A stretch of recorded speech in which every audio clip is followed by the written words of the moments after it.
The Pac-12 really screwed some of its prospects last season, who probably would have came out of the 2021 draft, but had to return because of the shortened season. First, they're like, oh, we'll play, or we won't play, and now, oh yeah, here's 4 or 5 games to display if you could be a quality prospect. I mean, it caused a lot of guys to have to return, but fortunately for that, I think the Pac-12 has a lot of quality prospects, and we'll get into it today.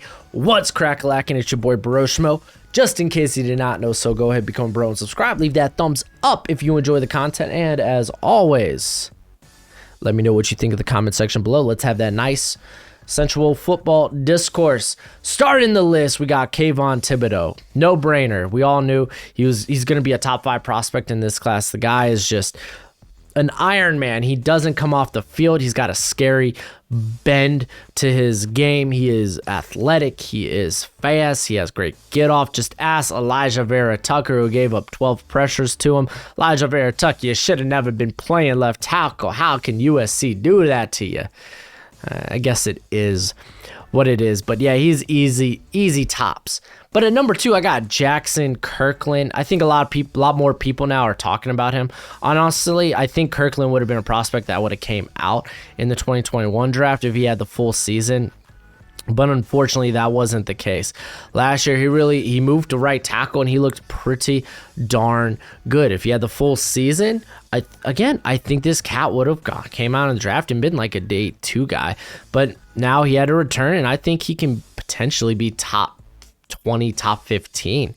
The dude can mirror any pass rusher. You kind of worry about his anchor, but the guy played right guard for over 1,600 snaps. He can add some muscle, add some lower body strength. I think that'll help him a ton. But the thing is, man, at 6'7", you think a guy like him would get out anchored, but he dips pretty well. He sinks his hips pretty well. This is a guy that does not get out leveraged whatsoever. And then number 3, I got Trent McDuffy, another Washington prospect. I love Trent McDuffy, man. Probably one of the best zone corners in this class. You kind of worried about his lawn speed, but I think he does a good job mirroring guys, especially with his short area quickness.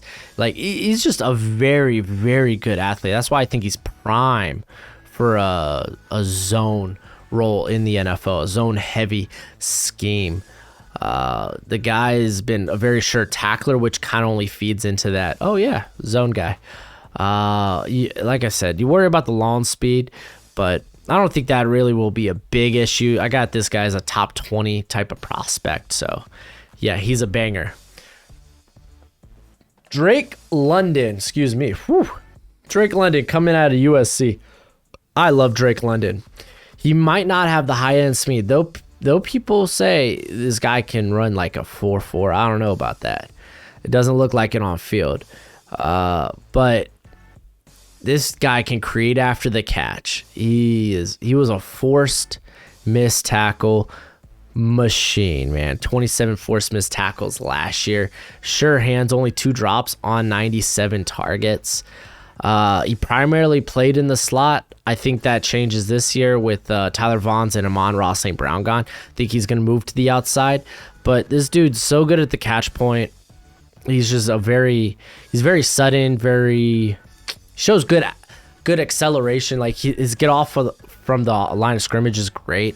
He's like low key. He's one of my favorite receivers in this class. And then we're gonna stick at USC, and we're gonna stick with the first name Drake, but Drake Jackson, the edge out of USC. This guy has all the potential in the world. Like his high end reps are wow, beautiful, like top 10 worthy. It's just they're few and far between, man. This guy it's sometimes the motor's empty. Sometimes it just looks like he's taking the play off.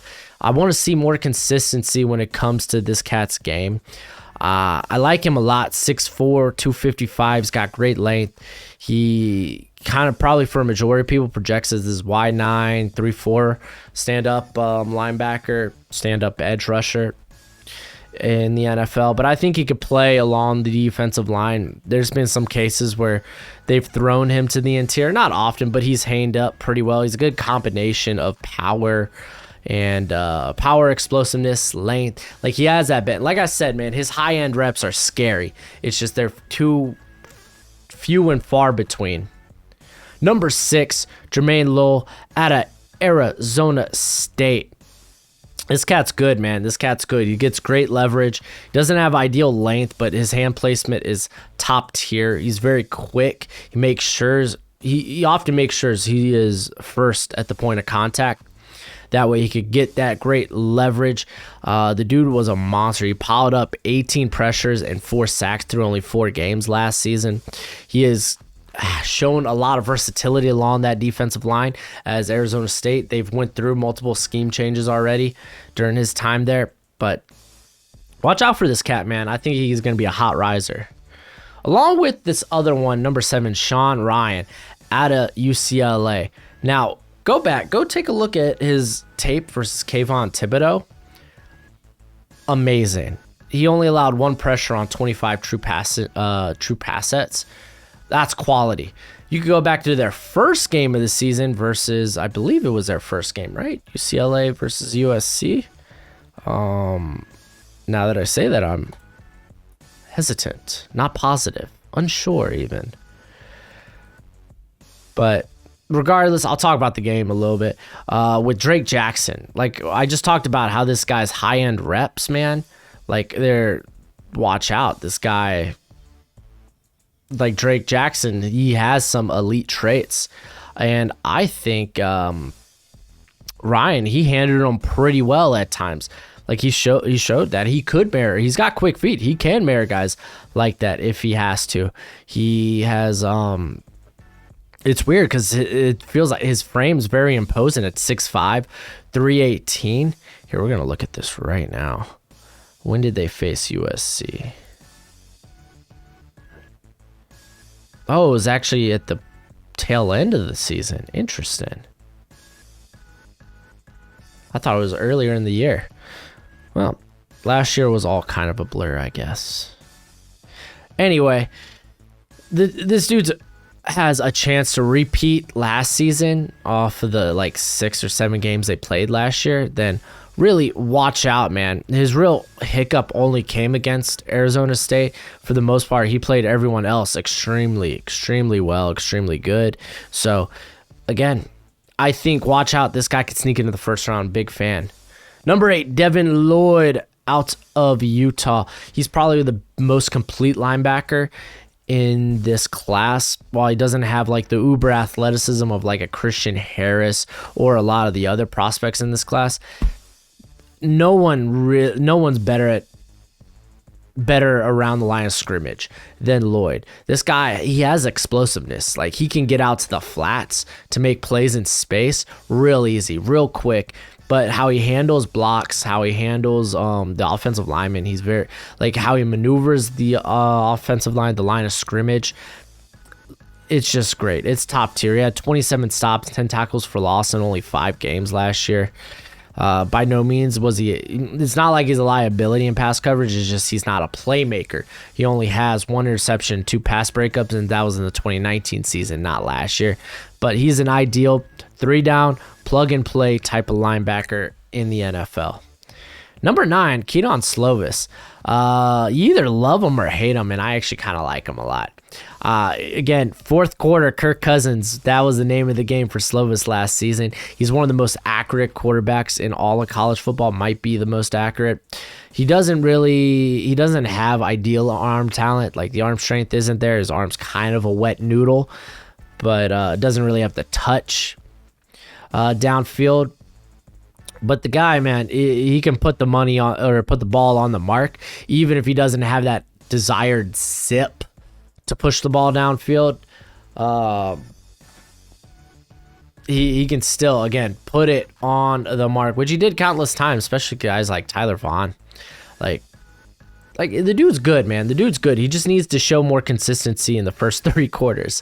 Like last year wasn't the desired jump for a lot of people that they expected Slovis to take. That's why he's kind of fringe first round for me. But expect this guy to come out and be really good next year. I'm a big fan.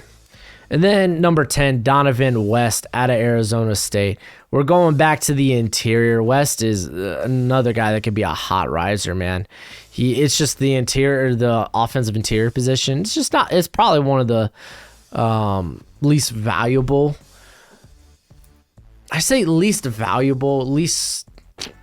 When it comes to the draft, it's not the sexiest pick for teams to make. It becomes a lot sexier in day 2, which is where I currently have Wes.